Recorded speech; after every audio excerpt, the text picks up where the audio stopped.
It's April 3rd, and there's no April Fools here. Your Minnesota Twins are 3-0 and about to open in Miami. In today's Locked On Twins, we're going to go under the hood to break down the weekend that was and the week that will be. Are the Twins as good as they showed in Kansas City? Or was it just because they were playing Kansas City? Will the Miami series tell us that much more? Those questions and more as you need to sit back, buckle up, and get comfortable. Locked On Twins starts now. You are Locked On Twins, your daily Minnesota Twins podcast, part of the Locked On Podcast Network, your team every day.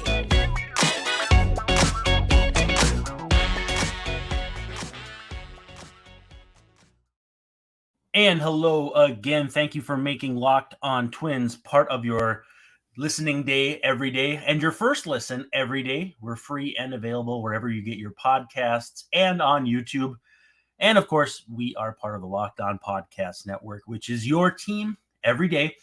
Again, a reminder, hang out in the comments section. We could use a 5-star review, hit subscribe if you're on YouTube, all that fun stuff. It helps us on the business end. So please feel free to do all that. And two, if you can be active in the comments, we'd love to chat with you, talk about the Twins, talk about what's coming up, what's happened, all that sort of stuff.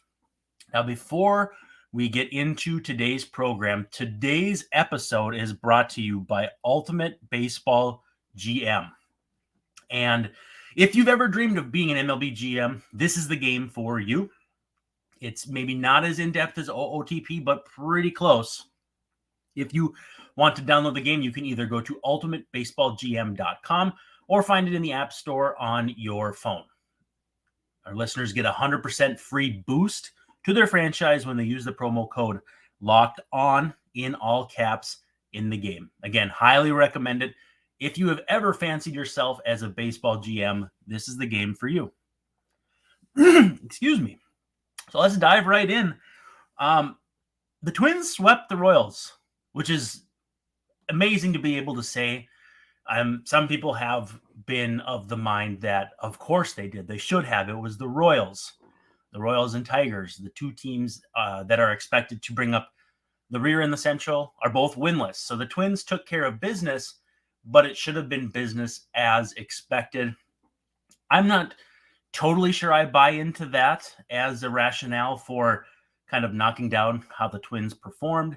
I did see a power ranking that had the Twins 13th, which to me is a little surprising. But again, they didn't score a lot of runs, 11 in 3 games, but they didn't allow a lot of runs, 4 in 3 games. Yeah, I suppose, again, excuse me, that you could dock them for playing the Royals, but you can only play who's on your schedule. So here's what we liked from the opening series. Back-to-back shutouts to start the season for the first time in franchise history. And that's not just 1961. That goes all the way back to the Senators days, 100 plus years, just a phenomenal start to the season from both Sonny Gray in the second game and especially Pablo Lopez in the first. I think you couldn't help but be impressed by Lopez. Gray battled. He did what a veteran needs to do to get the W in a game where he didn't have his best stuff, especially his best command. So again, pretty much roundly positive on the starters. 0.55 ERA among starters, a 121, 164, 155 batting line against, and maybe most importantly, or most surprising, 5 2/3 innings pitched per start, which is tied for 6th across all MLB. So if you think the Twins are not pushing their starters, nobody is right now. So just keep that in mind. The tandem behind the plate between Christian Vasquez and Ryan Jeffers, 6 for 12, very solid, very positive. And also, too, the bullpen has been not only pitching well, but I thought used well in terms of how it was structured. 2.53 ERA, a couple home runs, one by Jovani Moran. The other one was Joe Ryan, so I guess not bullpen. And then Emilio Pagan giving up a run in the 9th yesterday, the finale on Sunday, which, obviously is going to make people roll their eyes, but that's not to be terribly surprising. I like the chess game on offense that Rocco Baldelli employed, having righties available to come off the bench, whether it was facing Amir Garrett, Aroldis Chapman, I thought the Twins, you could definitely see, excuse me, the path that had been charted by this team as far as having guys on the bench who could come off and deliver that one-off hit, or in the case of Kyle Farmer, take a walk in a big spot. And then in some spots, Farmer looked like a veteran defensively, plate appearances that he took. It was definitely obvious that the Twins had prioritized having veteran guys who'd been there as opposed to prospects or young guys in those positions. I'm reminded of Travis Blankenhorn in Oakland a couple years ago. Maybe it was even 2 years ago. Where you felt the season go sideways right there. They have veterans that should hopefully prevent that. So, we'll see how that goes. Individually, Trevor Larnach just very, very good out of the cleanup spot. Taking walks, taking good plate appearances, hitting the ball pretty well. Hasn't gone yard yet, but figure that'll come in due time. But somebody who has gone yard, Joey Gallo, twice on Sunday, 10 total bases, took a walk, just looking absolutely fabulous on Sunday after a bit of a slow start. And so we'll be curious to see, the shifts that have been employed against him with two outfielders kind of stationed in the gaps. All it's going to take is one ball driven into the right field corner that he turns into a triple or inside the park home run, or right down the middle that he turns into something before teams will probably adjust to that. Excuse me. And then Byron Buxton, 6 for 13, multi-hit games in each game. Not playing defense, which Michael Taylor's done a nice job of, but we'll see if Buxton gets back out there at some point. He's in the lineup at DH today. More on that later in the program. But yeah, that's the list of things we liked. And the list of things that we didn't like is quite short, which is good. Max Kepler off to a tough start. He's 0 for 13, leading off today. But, there probably is a chance he could be bumped down. It'll basically just depend on matchups. The Twins will get Jesus Luzardo in this Miami series, so I suspect maybe someone like Donovan Solano might lead off in that game. We'll see what happens there, but we'll see if Kepler will continue to lead off against righties due to really there being no other option outside of maybe Joey Gallo. Too many walks. The Twins walked a little over 4 batters per 9 in that first series. The biggest gripe that I had was it felt like they walked a lot of guys in the bottom of the order, and then we're lucky they didn't get punished by, for instance, Bobby Witt Jr., MJ Melendez, Salvador Perez, Vinny Pasquantino. The process there as far as walking guys in the bottom of the order is usually not good, but they managed to get past that, which is good. But, just something to keep an eye on. We obviously don't want to issue too many walks. And then finally, should we have expected this against the Royals? Did the Twins do as expected and maybe don't deserve any flowers aside from you did what you were supposed to?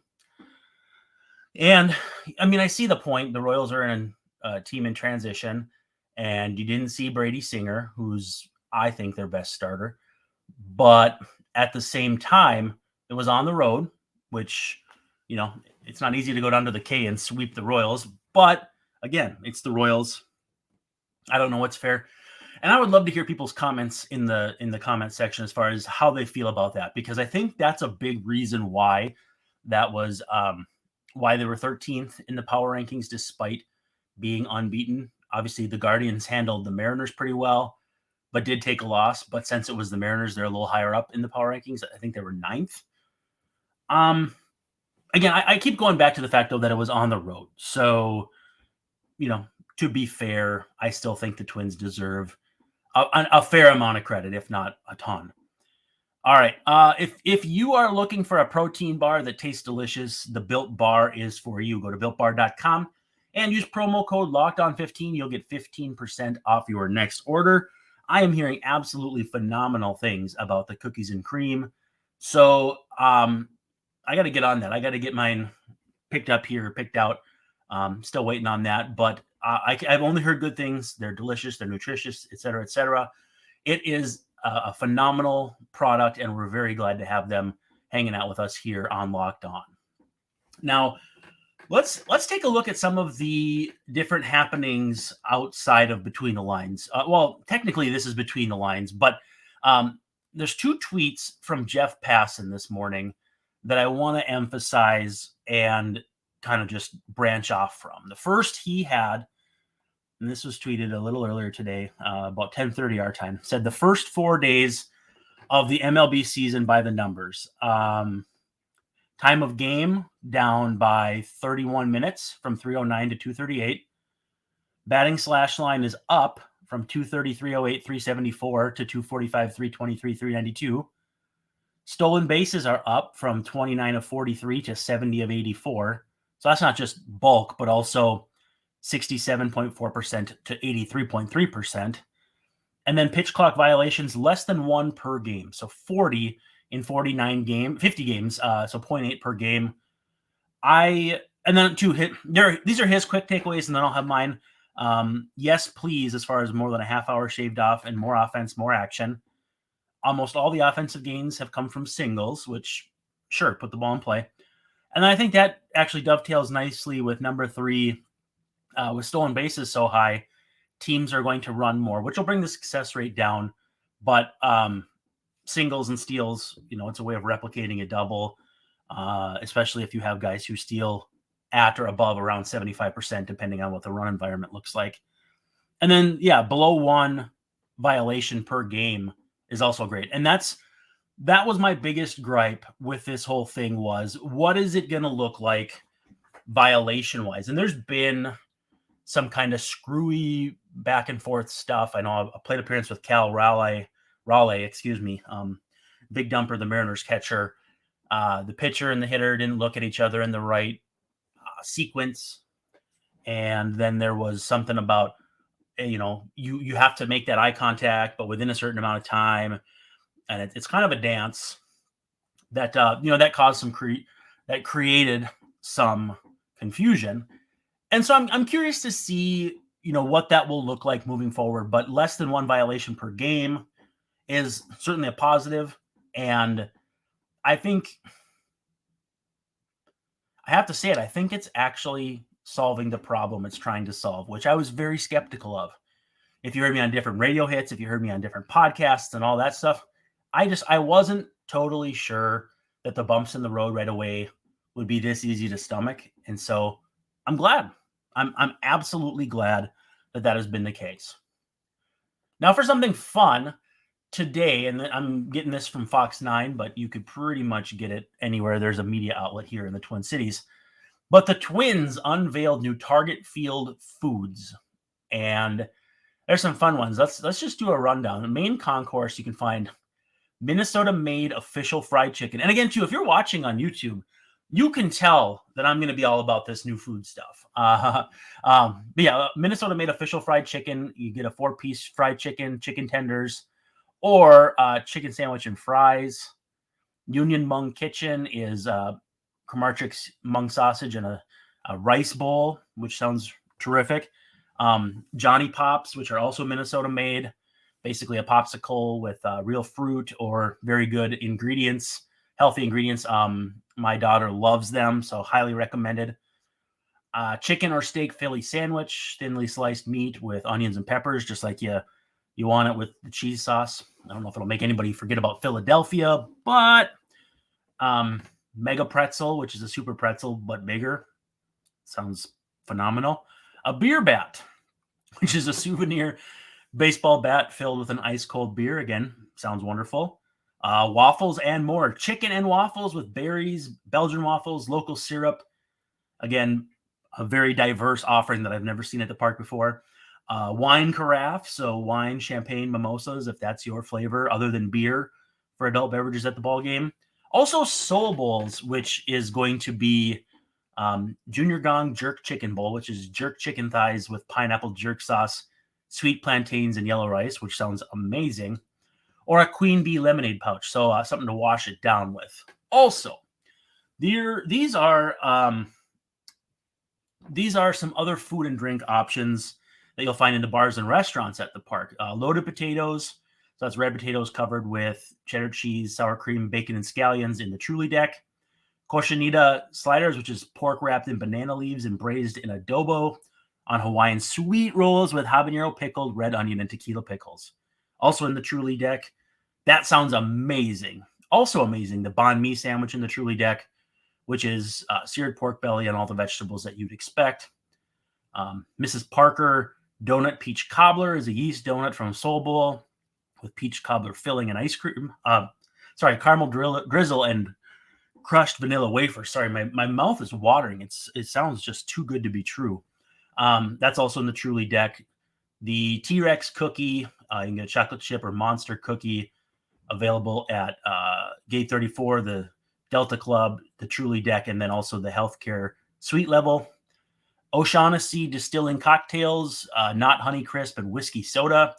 A hot honey crisp looks like another beverage that you can find wherever you get drinks. And then a whiskey soda, which is Keeper's Heart Bourbon with Monan's Strawberry Ginger Lemonade and Ginger Ale, garnished with fresh lemon and lime squeezes. So a lot of good stuff. Home opener Thursday. We'll see what the weather holds. And if you haven't looked at the extended weather forecast, how bizarre that it's going to be in the 40s, 50s here.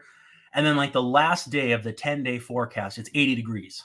Like with the snow coming later this week, I would not be stunned if that day that it hits 80 or 70 something, there's still at least snow on the ground, if not the big piles in the parking lots. It's going to be quite a lesson in dissonance. Before we wrap up segment 2, let's have a St. Paul Saints minute. Twins 2-1 Saints 2-1 against Toledo in the road swing to start the season. Weathered out today because Minnesota, according to the official press release, but 7 players with a home run already, including Edouard Julien and Matt Wallner. But Julien off to a bit of a slow start. 1 for 12 with 6 strikeouts. That one is his home run. And then Matt Wallner 3 for 12, but also 6 strikeouts. You got to be impressed, though. The offense looks like it's been pretty solid. Let's see if we can jump over to the pitching staff. Well, it's going to take its time to load. Trevor McGill has been impressive. 5 strikeouts in 2 innings pitched in his relief appearance. They've been really limiting starters. Aaron Sanchez went 3 1/3. Randy Dobnak went 4 2/3. Bailey Ober went 3. And none of those guys were spotless either. Some relief woes with Oliver Ortega, Jose De Leon, and Cody Lorison. But all things considered, a 2-3 series win over Toledo and the Mud Hens is something to hang your hat on. And we'll see how soon they can play in St. Paul, because I'm telling you, I'm looking outside. I'm not in St. Paul, but I'm in St. Michael, and it's not looking great for baseball soon, at least in my neck of the woods. Let's do this. Let's talk about FanDuel. And FanDuel.com/lockedon. We've got the Natty title game coming up. San Diego State and UConn. Going to have to get after that quick here because it's just a few hours away. But again, baseball, plenty of baseball stuff to gamble on. The NBA season is getting absolutely down to the wire with teams jockeying for position, especially in the Western Conference, where teams like 4 through 11 are all packed around 500. So you got a lot of fun stuff that you can bet on and a lot of high stakes for the teams. You can bet for high stakes too, if that's your flavor, but you can make every moment more. Go to FanDuel.com/lockedon, get your no sweat first bet. That's up to $1,000 in bonus bets. Again, FanDuel.com/lockedon. We have a lineup as we come down the home stretch here. Twins in Miami, and it is in order, and you can probably figure out the positions here. Kepler, Correa, Buxton, Larnach, Miranda, Gordon, Gallo, Vasquez, Taylor, with Tyler Mahle on the bump. Let's talk about stability. How do we feel about the lineup being more or less unchanged day to day? First of all, it's certainly good to have Buxton in there every single day so far. Correa too. I know a lot of us aren't sure about how we feel about Max Kepler at the top of the order, but I did read an article by Aaron Gleeman in The Athletic that kind of said, there's not really that many options against right-handed pitchers. And again, too, I think Donovan Solano, if he sneaks into the lineup, could probably lead off against lefties, especially if Joey Gallo either sits or moves to the outfield with someone like Kepler sitting. So yeah, there'll be some moving and shaking here because Jesus Luzardo is scheduled to start game 3 of this 3-game series. And here are the pitching matchups, actually. Tyler Mahle against Johnny Cueto. Kenta Maeda against defending NL Cy Young winner Sandy Alcantara. And then Pablo Lopez will face his old friends and Jesus Luzardo. That's going to be a fun matchup against Luis Arraez. Also, too, if people have not been keeping up with Luis Arraez, we'll just pull up his stats here because, we like to have an old friend update. And he is off to a 9 for 16 starts. So he's hitting over 500 with a double and 12-13 OPS. So off to a hot start. Sounds like the defense is still going to be a work in progress. But, they're having him play second base, which good for them, man. If they can make it happen, if they can make it work. They're trying a lot of different things, though, with Jazz Chisholm in center. And I think, is it Gene Segura at short? They're doing a lot of different things here. But, we went over the lineup. I want to hear how people feel about the stability of the batting order because, we did hear a lot of people complain that the order changed so much every single day that they didn't like it, which, whatever, people won't complain if you win. So we talked about the Marlins versus the Twins. The Astros come to town, home opener on Thursday, Sonny Gray against Jose Urquidy. Friday off for that typical second day off day in the less than ideal weather conditions like we saw in Kansas City last week. If you're not in a dome or whatever, you got that day built in. Then it'll be Joe Ryan and Luis Garcia. And then wrapping it up on Sunday, assuming everything stays to plan, we'll get Johnny Cueto back against Hunter Brown. So no Christian Javier. Let's see who else they miss. I'm pulling up the Houston rotation right now. They're going to miss Christian Javier and they're going to miss Framber Valdez. So if you were going to miss two guys from that rotation, that would probably be it. We'll see how the Twins represent at home. And then the White Sox come to town before the Twins hit the East Coast road swing with the Yankees and Red Sox. I think it's Red Sox and then Yankees, actually. So what do we expect the record to be when we talk again next Monday? There's 6 games between now and then. If the Twins can simply split them, they'll be 6-3. Which I think is a pretty good feeling heading into the first divisional series of the year against the White Sox, where I know for sure they'll see Lance Lynn. But beyond that, I think maybe Lucas Giolito. Again, it's a good White Sox staff. Whoever they see is going to be tough. But it'd be nice to see the Twins at 6-3. Again, in the comments, please feel free to let us know what you think. And that's as simple as taking 2 of 3 from the Marlins and 1 of 3 from Houston. They can probably do better than that, especially because Houston's at home and it's not their best guys. Still a strong offense, still a good pitching staff. Luis Garcia is sneaky good. Jose Urquidy, very solid mid-rotation starter. So it's not as though they're getting off scot-free. It's just going to be, not Christian Javier and not Framber Valdez. So what does a successful series, in your opinion, look like against the Marlins? I think you really want the Twins to take 2 of 3, jump all over Johnny Cueto. It'd be nice to see the offense step up a little more, in the shadow of yesterday's game where they scored 7 runs, more than they'd scored in the previous 2 games combined, unlocking Joey Gallo, a few other things like that. It'd be nice to see him jump on Johnny Cueto because Sandy Alcantara is going to be a tough matchup and you don't know what you're going to get out of Kenta. And then Pablo and Luzardo should be just a phenomenal series finale. So we'll see what that looks like. And then what are we expecting from Tyler Mahle on Monday night? That's tonight if you're watching this as we're recording it and putting it up. The velocity. Everyone's going to be watching the velocity. What is the reading on the radar gun look like? Is it going to be 92? Is it going to be 94? Is it going to be 89? And I'm sure nobody will jump to conclusions based on that. But I'm curious to see because Tyler Mahle, if he's sturdy, if he's solid, if he can be better than he was with Cincinnati, and hopefully he is in a bigger stadium, not only Target Field, but where the Marlins play right now is a very big stadium, not very home run friendly as well, might be a good precursor to what we can maybe expect in his home starts. So we'll see what happens there. But Tyler Mahle definitely could be the linchpin of this rotation being adequate versus potentially very good. So I'm hoping for big things against Mahle. He's facing this is a fun Marlins team, by the way, and we're gonna have a chat with Peter Pratt, the British fan of the Marlins who does the Locked On Marlins. We're gonna do a crossover show here in a little bit, so look for that. But he'll have a lot more information on the Marlins than I do. I know they're a fun team. They're probably not very good defensively. They got a lot of young pitching that throws the crap out of the ball, and then Johnny Cueto, who's like that veteran mentor, funky guy on the mound doing the shimmy and all that. It's gonna be a whole lot of fun. But for now, it's time to stop. It's time to go home. That's a wrap for Locked On Twins. Thanks for hanging out. Make sure you follow us at Brandon_Warren, at Locked On Min, and of course Locked On Twins. Give us 5 stars if you're listening on a podcast app. Subscribe and like if you're on YouTube, and send comments or questions. We'd love to hear from you.